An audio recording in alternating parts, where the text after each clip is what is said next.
Customer आधी दुकान बघतो, मग प्रोडक्ट बघतो. हे तुम्हाला माहित आहे का? 21 दिवस 21 बिझनेस टिप्सचा दिवस 4. बिझनेसमध्ये एक सिंपल नियम आहे, good conversation is equal to good conversion.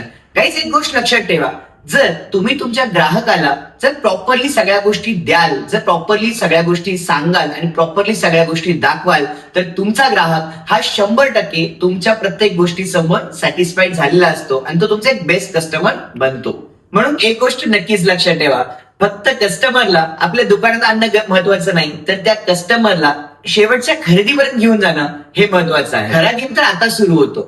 जेव्हा कस्टमर आपल्या दुकानामध्ये येतो, तुम्ही त्याला कशी सर्व्हिस देता, तुम्ही त्याला कम्फर्टेबली सगळ्या गोष्टी सांगता का, प्रॉपर प्रेझेंटेशन करता का, आणि इतकंच नाही तर त्याला एक्झॅक्टली काय हवंय, त्याची जी रिक्वायरमेंट आहे ती तुम्ही फुलफिल करता का, हे खूप महत्वाचं आहे. अनेक दुकानदारांना वाटतं कस्टमर दुकानामध्ये आला म्हणजे सेल झालाच पाहिजे, पण तसं नाहीये. कस्टमर दुकानामध्ये येणं ही फक्त एक पहिली स्टेप आहे. कधी कधी कस्टमर फक्त जस्ट एकदा बघायला आलेला असतो, पण जर त्या कस्टमरला प्रॉपरली जर तुम्ही सर्व्हिस दिली, प्रॉपरली जर त्याच्या बजेटनुसार तुम्ही त्याला सगळ्या गोष्टी ऑप्शन्स दिल्या, तर नक्कीच तो कस्टमर तुमचा एक बेस्ट बायर बनू शकतो.